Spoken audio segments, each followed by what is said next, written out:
afternoon to you, the participants.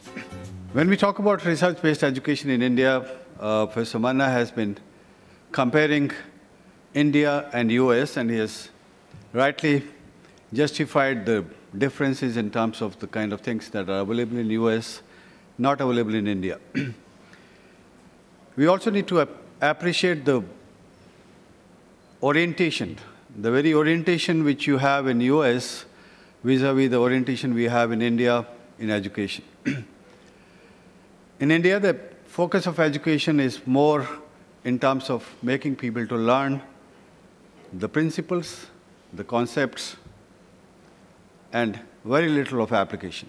I would love to hear from my panelists here from the academia when we have the discussions in terms of how much of application-oriented work is being done in our academic institutions and the courses. The reason I'm saying is that there have been so many reports published in the last 2 years bringing out the fact that almost about 75 to 80% of our graduates passing out of engineering institutions and management institutions are not employable or so-called unemployable. And the reason is primarily because there's a gap between what the industry needs and what academia does. And the reason I'm saying this is not from the point of view of looking at the quality of education, but looking at the need for making this education more research-oriented. From my perspective, research is not innovation, research is not intellectual property, research is not publications, research is basically application orientation of our academic programs. That's the focus I want to bring when I'm talking about research. The purpose is, and if you look at Western universities, you'll find that the level of research they have in their academic program ranges between 50 to 90%. Undergraduate programs will have almost about 50% component of research. Graduate level programs will have about 70% component of research, and higher level programs will have almost about 90% component of research.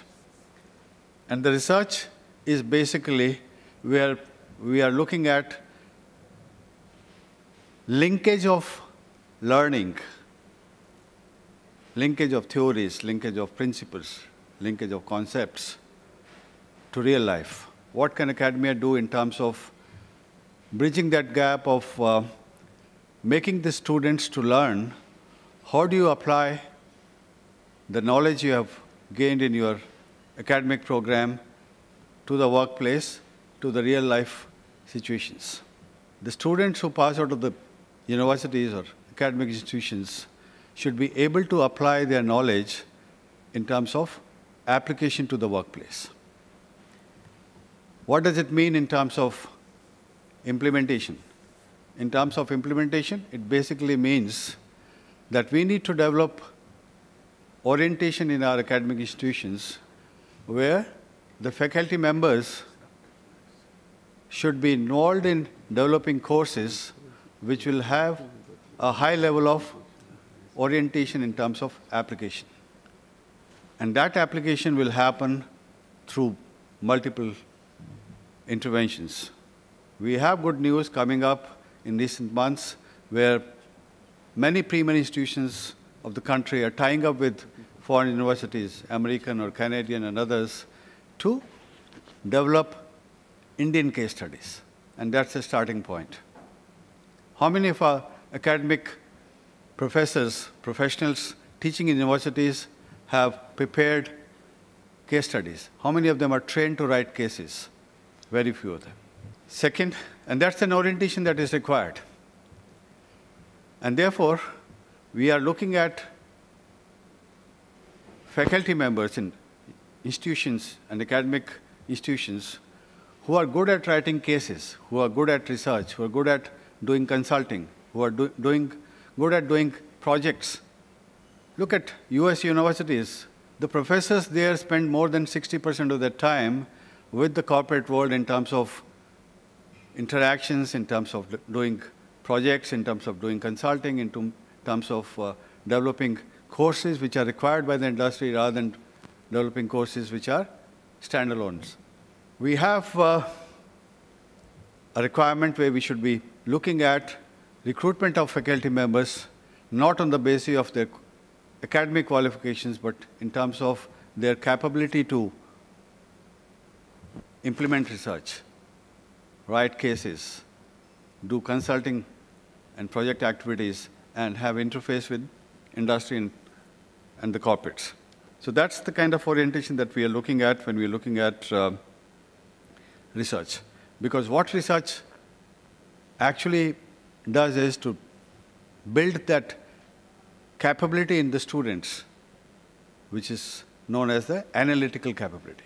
Professor Manna talked about know and why. And that's what basically has to be inculcated in the students, that they should learn how to question the principles. How do you relate those principles to the real life situations? How do you find solutions of the real life challenges and problems using those principles of learning or the concepts they have learned, so that they are able to make a difference to the society at large. So our focus is basically in terms of being able to give that orientation to the students. Some component of this is already happening in B schools, for example, or even engineering institutions like IITs, where we have started creating those communities of interest. For example, consulting clubs which are started in universities or B schools, or marketing clubs. These are examples of where people are coming together to work on activities which will ultimately find applications, and they are being supported by the faculty. So what are we looking at? We are basically looking at orientation in the institutes, in the faculty, in terms of creating applications. One more focus which I would like to bring in here is need for us to have some kind of a IPR orientation. I don't find much of IPR orientation in Indian context. When I'm saying IPR orientation is basically in terms of Indian faculty members creating intellectual property, either in terms of content or in terms of delivery, pedagogy, or implementation. And we need to have that orientation in terms of faculty being able to create IPR on their materials, not simply publishing books or writing papers. Thank you very much.